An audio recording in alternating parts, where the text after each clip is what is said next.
Hello, everyone. Welcome to this week's episode of Star Watch, which is a weekly astrological transit report for Wednesday, January 11th. Hello, everybody. Welcome back to the channel. For those of you who are new, my name is Jane. I am so grateful to each and every one of you for being here with me today. So we actually have a pretty eventful week coming up for us between today and next Wednesday.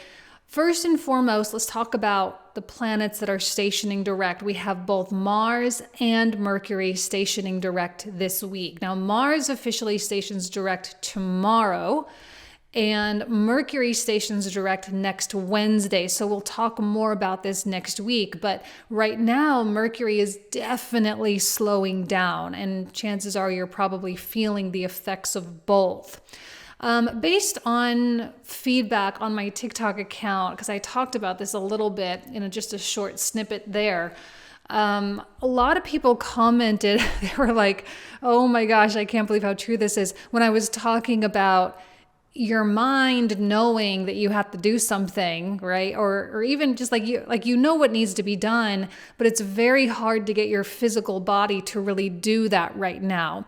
If you are someone who just feels a little extra drained or feeling more exhausted than you normally do, chances are there are planetary culprits. All right. And not only do we have Mercury and Mars stationing direct, but Uranus is doing the same thing as well. He doesn't officially station direct until the 22nd. So we still have, 11 days for that. But he's still moving super slow. And Uranus, Mars, Mercury, these are high energy electrified planets. They're fiery and passionate with Mars, and then we have all the movement with Mercury, and then we have the electricity with Uranus. So when those qualities of our lives lurch, okay, it kind of feels like we're kind of caught between worlds a little bit. And like we know what we want to do, but to actually do it is like a whole other thing. Now, I'm saying two things, okay? First and foremost, take your rest if you really need it. But I also don't want you to see completely ignoring things either. Because in addition to all of this that's going on with Mercury, Mars, and Uranus, we also have the sun coming into this conjunction with Pluto right here. And the sun coming conjunct Pluto is, I don't know, we kind of meet like the light of the sky with the deepest, darkest underworld planet. And there is kind of this really strange relationship between these two. Both of these planets are actually very dutiful, especially being in Capricorn. And I think when it comes to your projects, when it comes to your careers, when it comes to the things that you genuinely do feel determined to accomplish, whatever those things may be, these two planets coming together in Capricorn sort of signify I don't care what it takes, I'm going to do it. So we have a contradiction there between the energy that is available to us and the determination to actually achieve. And with Pluto involved, we kind of have to dig really deep inside of ourselves. We have to go deep inside of our hearts and within the dark corners of our psyche to really combat any negative programming or any fear-based egoic narrative that's going on so that we can push forward. So it doesn't matter how fast you go. Please keep that in mind. This is not about speed, but it is about determination. Right now, you are having to keep the promises that you made to yourself. And it's hard to do it because the energy just isn't really there.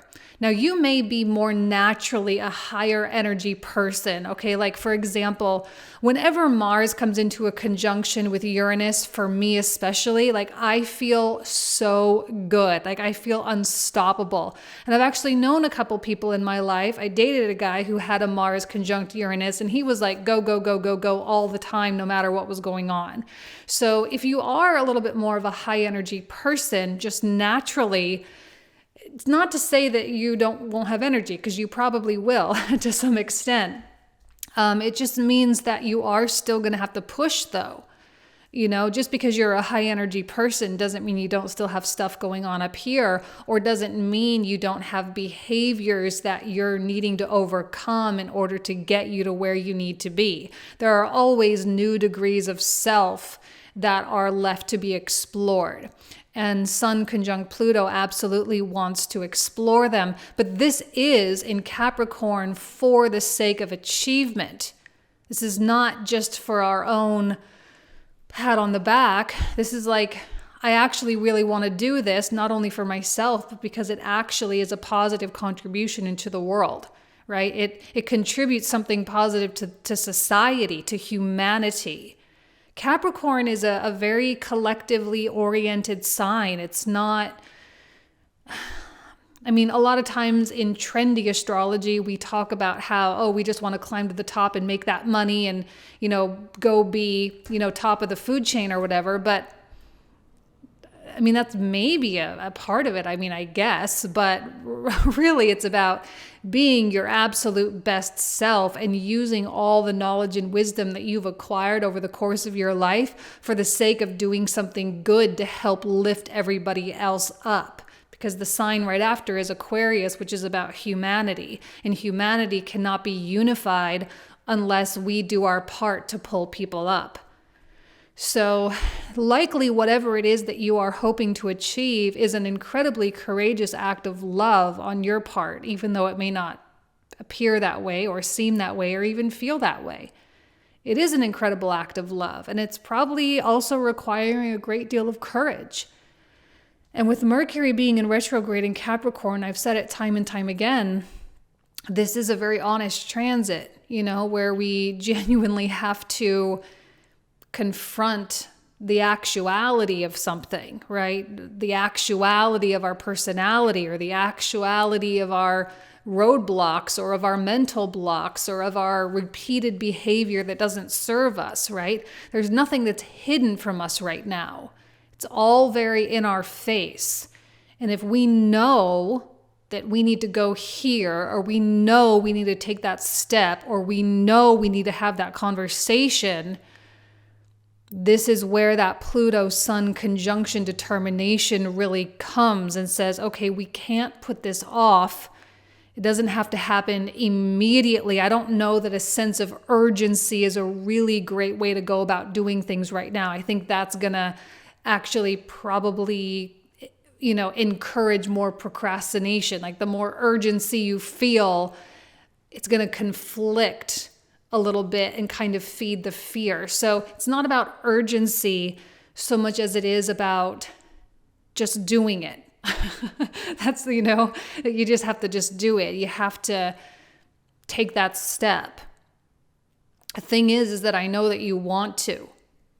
I know you want to. And with Venus over here in Aquarius, and not to mention the fact that the moon, and we'll talk more about this next week as well, the moon is going to be making its way, actually the sun and moon both, making its way into Aquarius sun comes in on the 20th, new moon is on the 21st. We're having that it's actually a super new moon, which means the moon is very close to the earth, or closer to the earth rather. And when the moon is closer to the earth, there are greater intensities. And if we have an intensity with a new moon quality, which is all about initiation, and we have the emotional detachment of Aquarius, this means that we can very powerfully initiate without emotional attachment in any direction that we know we need to go. So like you are absolutely being pushed from a deep psychological place, or a deep unconscious place, if you want to say it that way, to make this next move, no matter how scary it may feel. But it's like you can feel the fear with Venus, Moon, and Sun in Aquarius, and even Saturn in Aquarius as well. You can feel the fear, but also not let that fear block your path. A lot of people are confronting that right now. Like, just because I feel a feeling doesn't mean I have to let it dictate my actions. And I think a part of this Chiron in Aries, let me talk a little bit more on a bigger scale here. part of this Chiron in Aries has really been about identifying things, because with Aries being about identification, mostly of self, but I think there are multiple facets of self that are identified as well. Identifying feelings, identifying types of thought, identifying our narratives, identifying our traumas, all sorts of identification. And the more and more you can identify things or define things, the more and more likely you are to not be overpowered by them. Okay? And right now, there's a choice. We can either be empowered by them and cower, or we can just keep going. Although I think the Sun conjunct Pluto in Capricorn is like, you actually don't have a choice if you truly are following the calling of your soul. So this week, I do want to see my audience taking at least one step in the direction that they know they want to go. Like if you're here financially, but you want to be here financially, and you have some kind of a plan of some kind, at least a plan to at least try or experiment with, I want to see everyone taking a step. You can do it slowly. Be graceful with yourself, or be kind, be understanding. But we also want to continue to push just a little bit, okay? Pluto wants us to rise to our highest power. And sometimes in order to do that, we do need to be in tune with our super, super darkness. And we need to be in tune with our self-destructive qualities. So if we know that we are right now on the precipice of a moment, like basically we're at this moment where we could just give up, or we could just go back to what's comfortable or what's known or what's traditional, right? If we can dive into our nostalgia of the way it used to be with Capricorn, right? We could do that.